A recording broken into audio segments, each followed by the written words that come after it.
من هدي نبينا الاهتمام للفقراء، الاهتمام للمساكين، الاهتمام للمظلومين، فينبغي علينا أن نسير بسيرة نبينا صلى الله عليه وآله.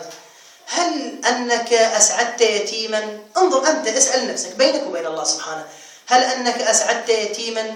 هل أنك أشبعت جائعا في حياتك؟ هل أنك كسوت عريانا في حياتك؟ هل أنك دفعت عن مظلوم ظلما في حياتك؟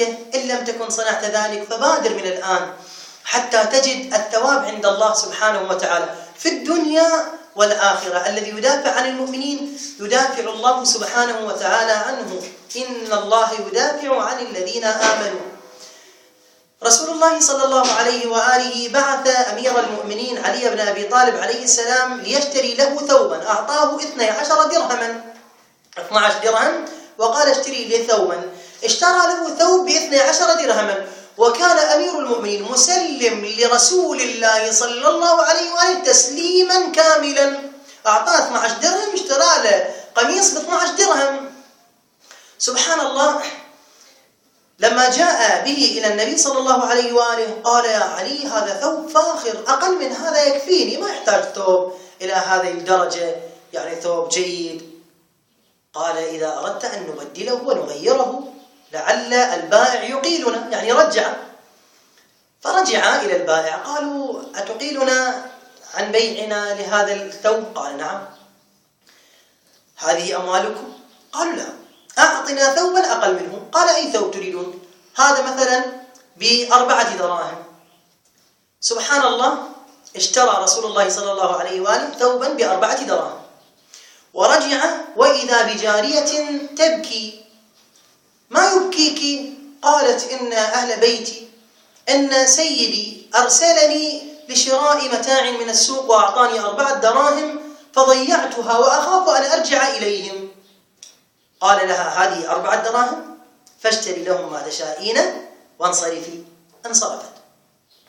أمير المؤمنين صلوات الله عليه ورسول الله صلى الله عليه وآله بينما هما يمشيان، وإذا بشيخ يبكي وينادي: انظروا إلى ملابس ممزقة، هل من يكسوني فيكسيه الله سبحانه وتعالى يوم القيامة ويعوضه بأفضل مما أعطاني؟ أنا رجل فقير لا مال لي حتى أشتري ملابس لنفسي. رسول الله خلع ذلك الثوب، كان قد لبسه فوق ثيابه، خلعه وأعطاه للفقير، قال: هذا الثوب لك. سبحان الله. أخذ الثوب أمير المؤمنين ورسول الله صلى الله عليه وآله، رجع حتى اشتريا ثوبا جديدا للنبي صلى الله عليه وآله، اشتريا ثوبا كذلك ب4 دراهم، هي بقت 4 دراهم فقط، اشتروا حتى يصير 12. 4 دراهم كانت لمن؟ لتلك الجارية، و4 دراهم بالثوب الذي اشتراه لهذا الفقير، وال4 دراهم الأخرى اشترى بها ثوبا له النبي صلى الله عليه وآله. ورجع رسول الله صلى الله عليه وآله مع أمير المؤمنين يتمشيان، وإذا بهذه الجارية تبكي بمكانها. قال: أولم تنصرفي؟ قالت: نعم، أردت أن أنصرف، ثم فكرت أني تأخرت على سيدي كثيرا وأخاف أن يضربني، يقول: لماذا تأخرت عنا ثم أتيتنا بهذا المتاع؟ يعني مثلا وقت الغد وهم يريدون المسواق للغد، فتعطلت الجارية مثلا للساعة 2-3 العصر، لأن ظلت تبكي، ما عندها فلوس تشتري وتخاف ترجع إلى دارها. قال: سأعود معك شفيعا، أنا أتشفع لك. تعجبت الجارية: رسول الله خير خلق الله، القائد الأعلى في ذلك الزمان للمسلمين، يمشي معها وهي جارية لا يحترمها كثير من الناس لأنها جارية، لأنها تباع وتشترى. ولكن النبي صلى الله عليه وآله ميزانه: إن أكرمكم عند الله أتقاكم. مشى معها. قال: دليني على دارك، على دار سيدك. دلته، قالت: هذا الباب. خطية، هي واقفة خلف النبي تخاف من سيدها. طرق الباب: السلام عليكم. استمعوا: من هذا؟ إنه صوت النبي، نحن نحضر معه كل جمعة نساء رجالا ونستمع إلى خطابه، والله إنه صوت النبي. قالوا: عليك السلام يا رسول الله ورحمة الله وبركاته، يعني بصوت منخفض حتى ما يسمعونه.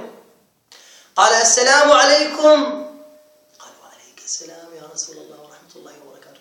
السلام عليكم. قالوا عليك السلام والتحية والإكرام يا خير خلق الله يا رسول الله، أهلا وسهلا ومرحبا بمقدمك، شرفتنا يا رسول الله، على ما مقدمك، تفضل ما تريد، هل فعلا أنت قصدتنا؟ قال أولا لماذا لم تردوا علي سلامي أولا وثانيا؟